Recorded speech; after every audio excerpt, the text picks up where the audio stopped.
guys, welcome back to the channel, and today we're going to be reacting to Eurovision is in danger. Why?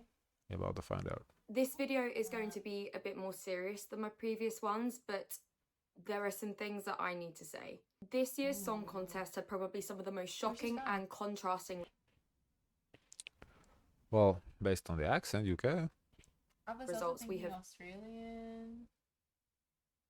I don't know. No, Aussie accent is a little different, I would think.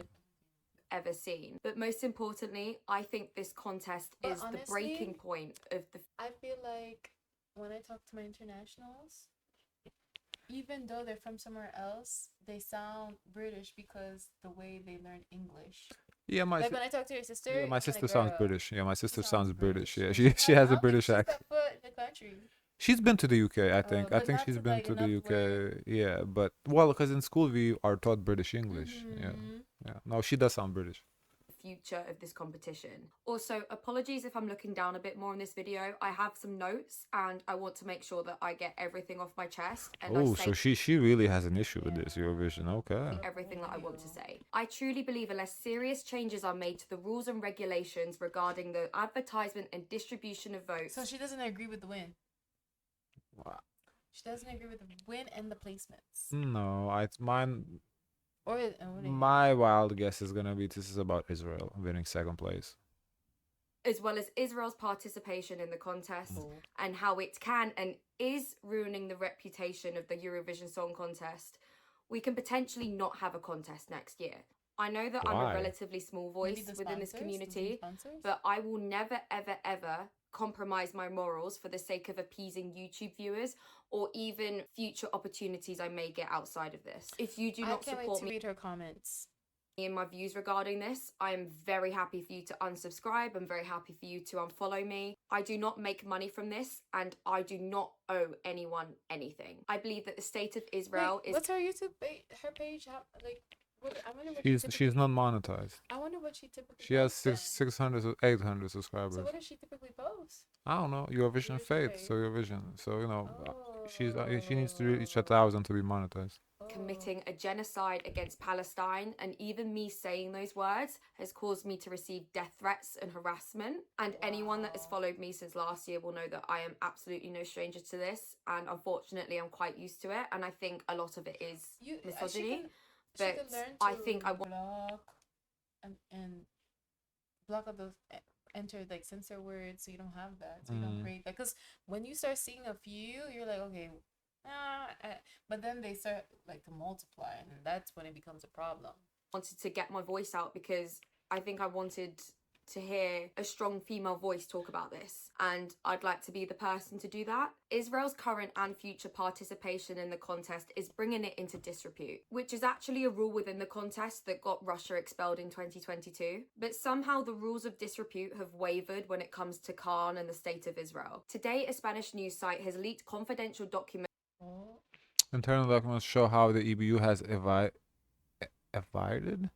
What the fuck does that word mean? Evaded? What is that? I've never seen that. I think evaded with a what? To its own measures to avoid another crisis with Israel. In Vertel, we have had access to warning notice letter that EBU sent to Israeli Khan, change for its attitude in Eurovision 2024, as well as reporting results. I remember we saw a video in discussing this kind of concept. Yeah, I remember. I'm so conflicted. I do not understand the ruling of it. Were they making face, or well, the idea was there was some sort of, because that video, a couple points I disagree with, but there was one strong case it made that Israel should not participate, which was that there was some sort of rule that if there's a international court proceedings against you and there is one against Israel, you cannot participate. So there is one against Israel. So for me, I draw the line there. That was the line. That's fair. That video, because there was a bunch of reaching like opinions, so that shit I don't really care for. But that one point, that video did prove to me that okay, Israel should not be allowed to participate. From the EBU warning Khan about how the Israeli delegation behaved in an offensive manner, citing the rules they broke and led them to being removed from the press room last year. We learned that 16 different delegations made formal complaints to the EBU about the Israeli delegation and how they created a toxic environment. There are plenty of videos and articles describing the actions. So that's a whole new issue then. Like if they're being assholes. I wonder. So how? I want to see the instances. I'm so confused. How can you be an asshole when nobody likes you already? Wouldn't you want to try to be nice to everybody? Like be friends with everybody, not to be an asshole to everybody? No, because remember in that video they made a strong point that especially if someone tells you can't participate, you will definitely exercise your right to participate and kind of make your presence known in the competition. Yeah, but like, why do you want to be not liked by everybody? You already have like nobody likes you. No, I think it's putting face. I don't think they want to be like jerks, but they want to show that what you doing to them is not bothering them. So I'm like putting my chest up even in a situation where everyone is against you.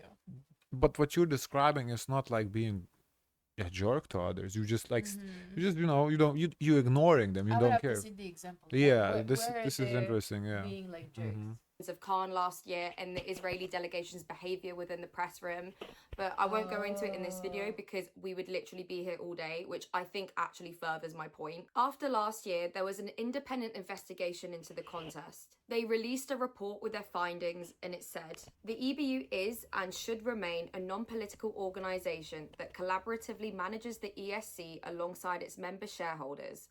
Similarly, the ESC is and should remain a non-political event. However, we also recognise that with the increase of geopolitical tensions, the EBU and ESC are increasingly exposed to reputational damage from these external forces. One of the recommendations within this report was to listen to the opinions of a wide range of members regarding key decisions. And despite RTVE opening up a debate about Israel's participation, by the time of the she was talking real slow. 25 contest, it became clear that Khan just got a slap on the wrist as they were able to compete again. However, it is clear an EBU warning did work to an extent because we did get a little bit less funny business from Khan throughout the season. But little did we know the impact of Israel's participation on the results of the contest would be even greater than last year. And to this, I beg the EBU to follow your own advice in the roadmap that you wrote yourselves, and to really consider how the current voting system can severely damage the reputation, the same reputation that you protected from Russia's participation. Hey, mid-edit Faith here. I just wanted to clarify and expand on a few things. So the independent investigation and roadmap are separate. The roadmap concludes 9 key areas of development analysed from the investigation. These recommendations were intended to be applied to the 2025 edition of the contest, but I'd argue otherwise. There seems to be a big focus on crisis management and communication, but there's 2 points I want to quickly focus on. Recommendation 6 revolves around strengthening the EBU's external communications, management and structure. It's no secret that Martin Osterdahl isn't the most liked figure both within and outside the EBU, so his lack of presence at the contest may be linked to this. Also, it's rumoured that he's leaving the job. Haha. Recommendation 8 suggests creating a show that appeals to all audiences. Unfortunately, they may have gone the other end of the spectrum implementing this so-called recommendation, as Erica Vickman was essentially told to cover up, despite her outfit being far from the most revealing they've had. And more importantly, banning the artists from carrying flags that aren't their representative country's national flag, meaning that inclusion flags such as pride flags were not allowed. Eurovision, they don't like too much sexy. Well, if their goal is to appeal to all audiences, I can see that, An action that I believe caused much more harm than good. I also believe still... Well, I don't think it causes harm because okay, so the contest is supposed to be apolitical. If it's apolitical, flags bring politics, because then you open yourself to bring a Palestine flag, that's politics. Even if you bring on the LGBT flag, that's politics because it's a political issue. The gays' rights, the trans rights, that's a political issue. So if the contest is to be apolitical, then you should not bring other flags other than your country's flag. That makes sense to me because what next? I can bring it. Oh, but you can't bring than your country's flag. Like you can bring your country's flag, but you cannot bring a random flag. Like what if I bring a MAGA 2024 flag? Palestine is not participating in this competition. There's no need to bring a Palestine flag. Right. And no, but you can bring imagine I bring MAGA 2025 or 2024 whatever flag. I don't think you could. I didn't see anything like well, because you can. No, there's a rule you can. But I'm just saying, imagine, or there's a libertarian flag. It's like a snake wrapped around something like that. If I bring that flag, it just opens you to a lot of bullshit. So to me, that rule not bring any flag. I don't have any problems with that. Don't. It's about if it's about the countries, bring your country's flag. That's it. It solves all the problems. Choosing to include a country committing a genocide doesn't appeal to the public's best interest. You couldn't bring a Russian flag. Well, they're not in the competition. So they have to be in the competition. No, because we've seen Turkey flags. But so I guess technically you could see Russian flag too. Yeah. Either. But just basically, I think the idea is non-countries flags. Essentially, the roadmap is just a bunch of words that meant little to nothing in the 2025 contest. You can read it for yourself. I'll link it in the description. The EBU introduced 50% jury influence back into the modern contest in 2010. This is a way of combating block voting and to ensure that songs are rewarded for musical merit, and also to ensure the quality of the contest. However, I believe the televoting reaction in 2025 was absolutely unprecedented, and the goalpost has now shifted. Israel coming second in this year's contest, I think, was something that most Euro fans were genuinely not expecting at all. Before the contest in 2024, Israel winning was a genuine concern amongst fans because it was the first contest since the genocide began. But I think Israel coming fifth unfortunately gave us all a false sense of security, and a lot of us thought maybe the televoting won't come in as strong this year. Unfortunately, what I think happened was because the juries were so split this year, it allowed countries with extremely high televotes to really storm up the leaderboard. Israel actually scored slightly less in this year's televote than they did last year, but they ended up taking the lead right up until the end. Estonia also received an extremely high televote, and as much as I dislike the song, Espresso Macchiato being such a televote magnet may have actually prevented Israel from receiving even more points and potentially winning the whole thing. I watched the final with my friends this year, and I was going to film a reaction, but I genuinely couldn't watch the final. What? If Espresso Macchiato wasn't a song, that more votes would have gone to Israel? Well, we don't know. It's possible. It's possible. I mean, how I can't really tell you that. It's no. I don't know. Like, yes, it is a possibility, but doesn't mean it would have happened. So maybe it would have been another. So yeah, maybe JJ would have gotten more votes. Maybe Erika Wigman would have gotten more votes. Maybe Malta would have gotten. If you don't, I mean, you can't outrule it, but you can't conclude it either. Yeah. Because if it was political, why they voted for Israel, then those votes would have automatically well, gone to Israel. The idea is not necessarily that those votes would have gone for Israel, but if those votes didn't exist, it would have shifted points, whereas Israel may have instead of getting 6 points, they may get 8 points from a country. I think that's the idea. Because I literally Which, again, theoretically possible. Then there'd probably be another song. Right. So that's why I'm like, this is a little breaching here. My hands like this. I couldn't watch it. And a lot of my friends actually were crying.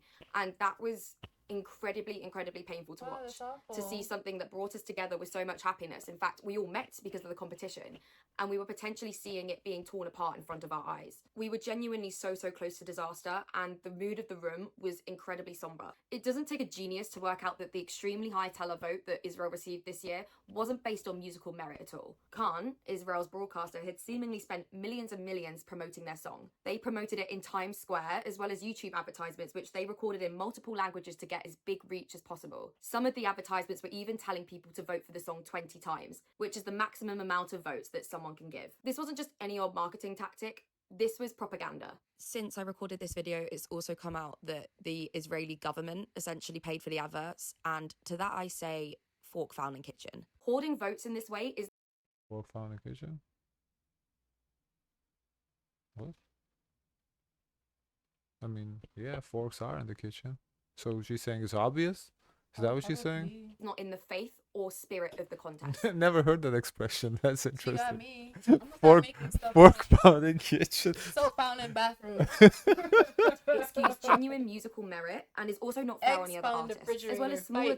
No, in Europe it's not fully refrigerated. In Europe they don't find eggs in the fridge. Okay. Delegations who simply... Okay. What is in the fridge? I don't know, milk. I think in Europe, not all milk. I don't know. They do not have the budget to promote their song to this extent. In response to this, Martin Green, the director of the Eurovision Song Contest, has said, "The Eurovision Song Contest rules are designed to ensure a fair and neutral competition. These rules do not prohibit participating broadcasters or third parties such as record labels or others from promoting their entries online and elsewhere. as long as such promotion does not instrumentalize the contest or breach its editorial guidelines. Many delegations employ paid promotion campaigns to support the song, profile, and future careers of their artists. Yes, promotion is often a big part of a country's campaign, but it's clear Israel are monopolizing the contest as a way to show who is on their side. I know music is subjective, but let's be real. That was not a second place song. The fact that a song came 15th out of 26 songs and almost won pretty much goes against the reason why juries were brought back in the first place. To be clear, I'm not saying that the EBU should have seen this coming. As I said, I mean, I do agree it wasn't a second place song, but at the same time, though, Israel is spending money on ads. There's nothing wrong with that. It doesn't breach any rules. It's illegal. What? I don't know if it's illegal. It's legal. No, she just showed where it says on the world there's nothing wrong. I think a lot of you guys letting your hatred towards Israel cloud the rationality of it all. If they got the money, they're not breaking no laws, no rules. They have the right to spend their money how they want to.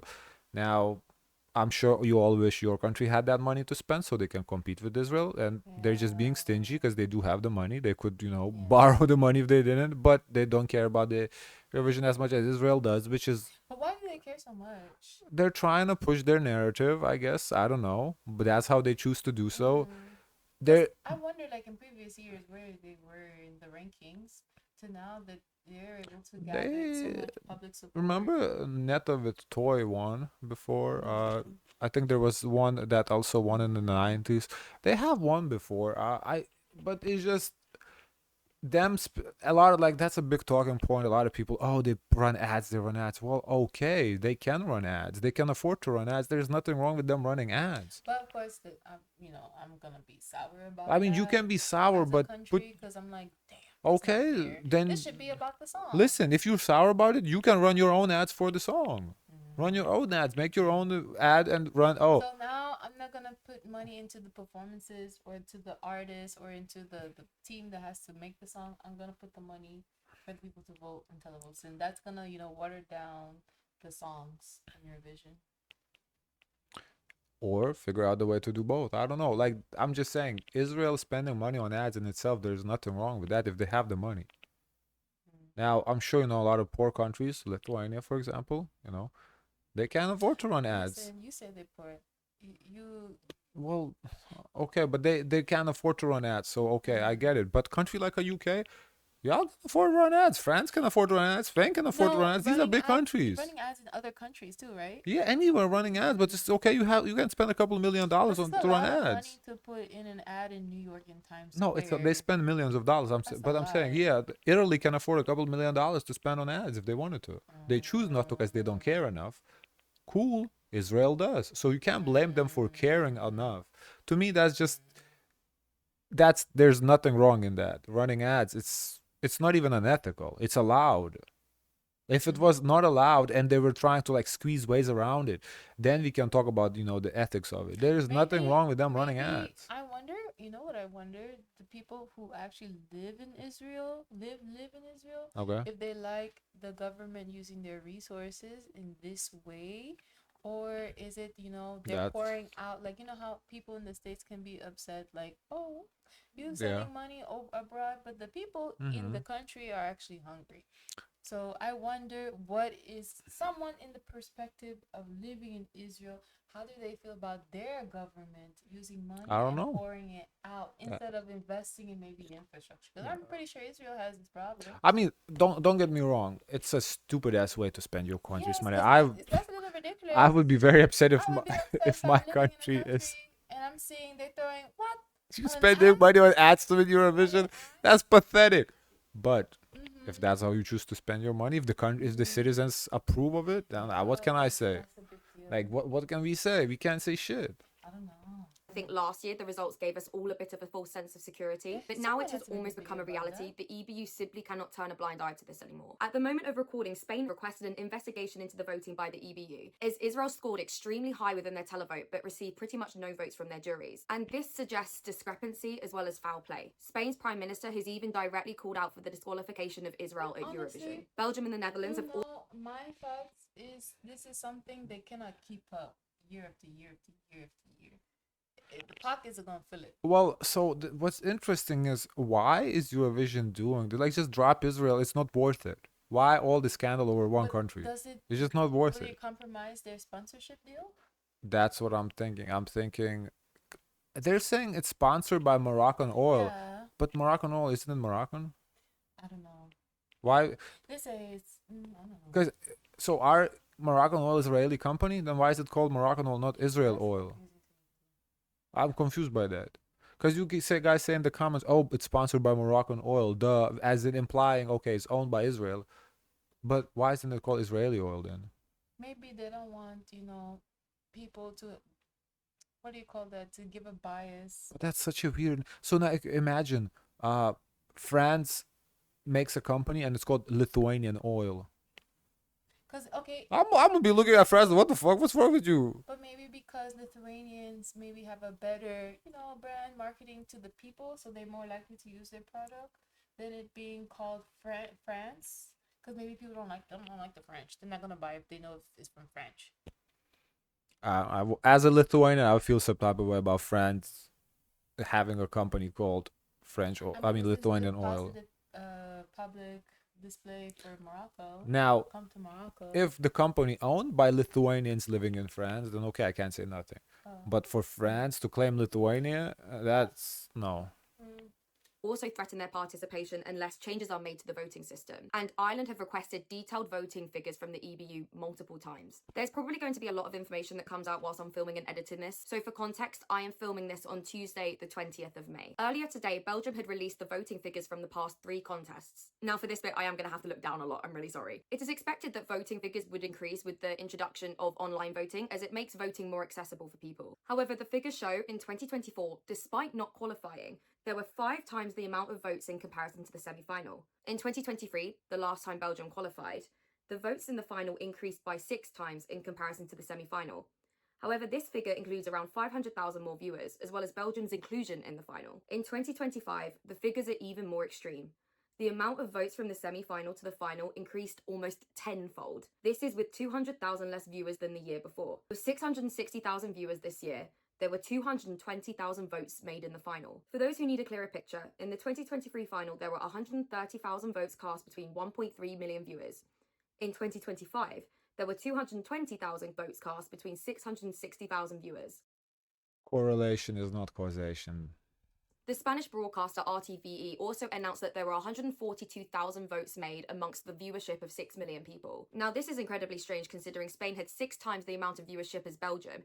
It's weak arguments. Come on, guys. We can do better than that. This is weak. Speculation at best. Come on. And also more than 4 times the population. To say this is a coincidence is... No, I'm just saying, like...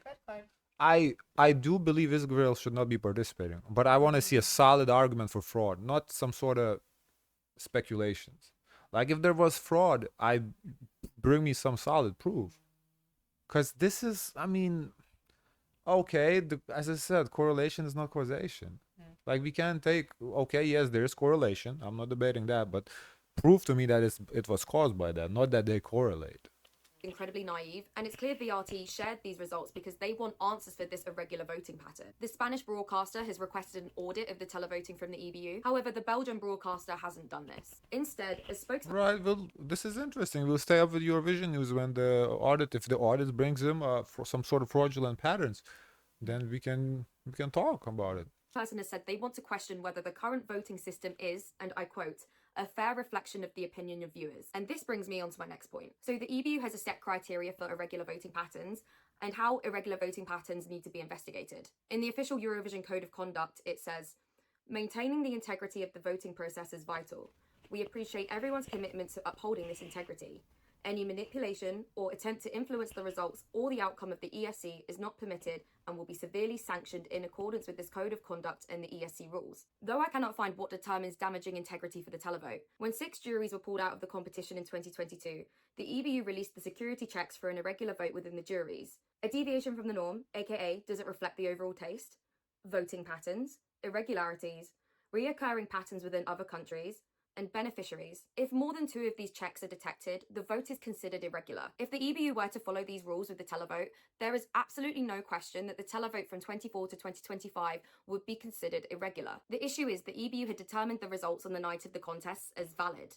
which in this context should mean that all the votes were verified and from individual people, and that there were no cyber attacks or hacks involved. Everyone can vote up to 20 times, so that means that everyone was following the rules. Right? Well, today ESC Insight released an article suggesting otherwise, and this is potentially groundbreaking. They investigated how easy it is to cast multiple votes through the ESC Vote website and the app. Within the app, votes are purchased using a bank card. However, as long as you use a different bank card, you can vote more than 20 times. This was tested by voting for the same countries with the same device, same IP address, location, and email. This means that viewers can very easily manipulate the voting system should they so choose. It's a very blatant weakness in the system, and I'm shocked it hasn't been identified. So, what needs to change? This isn't going to be a quick fix, and the EBU need to listen to the opinions of both the delegations and the fans, as well as third parties observing the results from an objective and fair standpoint. Consider limiting the amount of votes that one person can give, which creates a more even playing field. There needs to be a way to prevent people from abusing the system by using multiple bank cards to vote multiple times. Limit the amount of money a broadcaster can spend on external... What? You just get a prepaid Visa card. $20 prepaid Visa card, and you can vote with it. Like, to cheat the system is very easy. I could easily cheat the system. You get a VPN, you get a prepaid card, whatever. This is not complicated. My point is, prove that Israel did this. Because she's making a good case that you can cheat the system. Cool. Prove that Israel did it this year. That's what I want to see. Because there's a gap. We're jumping from a premise to a conclusion. We have to fill that gap in. Until we fill that gap, this is... a lot of people are clouded by this Israel hate. They're not thinking logically. Like, we have to fill in that gap. Now, I'm not saying the gap doesn't exist. I'm saying we have to fill it in. And maybe, after the audits, if comes in, if there's some sort of targeted, coordinated effort with some sort of proof of what that proof would be, I don't know, text messages, online forums, or I don't know, if you can find some sort of proof. That's their job as investigators to connect the dots. Then we can talk about. Right now we're saying, okay, the system may have been hacked. Okay, but how do we know it's by Israel? Maybe it was by Austria, because I don't feel Austria was a winning performance either. But what does that matter, So it's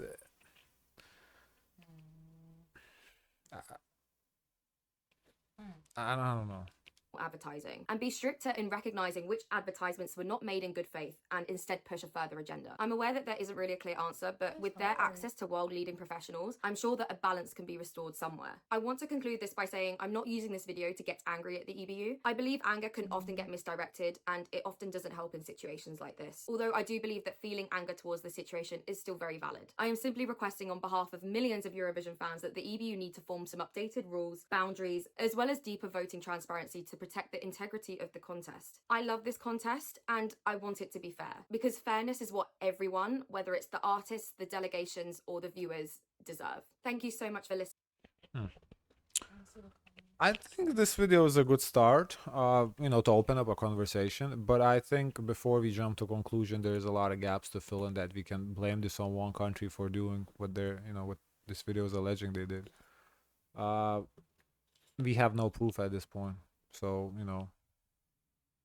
that's slander until you have proof, One of my favorite moments in Eurovision history is Azerbaijan getting a 5-year top 5 streak with mid-songs only accused to be of vote rigging, after which they never send a remotely successful entry ever again. The contest is too big to have a televote system that is easy to manipulate. And that split screen moment took 5 years of my life. Oh. I saw a suggestion of limiting people to 3 votes, which means they wouldn't make money. With the person who can only vote 9 times rather than the current system. The person could vote 60 times. Yeah, they're not limiting votes. That's not happening. It's about money. The more votes they can allow per person, the more money they're making. So this is not a solution. I think the EU should consider limiting the amount of times you can vote for one country. Not the amount of times you can vote, period. That's an interesting. You can still vote, but limit the amounts per country, so you wouldn't be able to give 20 votes to one country. Explain it again. So you can vote 20 times, right? So the idea is, what's the person suggesting? You can vote 20 times, but you can't get 20 votes to one country. You can give, let's say, 10 votes to one country, 5 to another, 3 to another, 2 to another, and 1 to another. That's how it works. Once again, that would affect the pocket most likely, so I doubt it would do it. But interesting idea. I like this one. Everyone talks about it now. When the results are out, they're gonna forget in 1 month, and then next year we're gonna be in the same situation. Yeah, we'll see. With this audit. I do feel like it's easy. It would be easier for Eurovision to just drop Israel. All this commotion over what? Why? Unless Israel is really bankrolling this whole thing. If it's not, then like why? Why this headache is worth it? What are you trying? What rights are you fighting for? Like you cut Russia with the quickness, but Israel, like, come on. I don't know. Okay, guys. Of course, let us know your thoughts. Don't forget to like, comment, and subscribe. Join the Discord, and as always, share as much kindness as possible.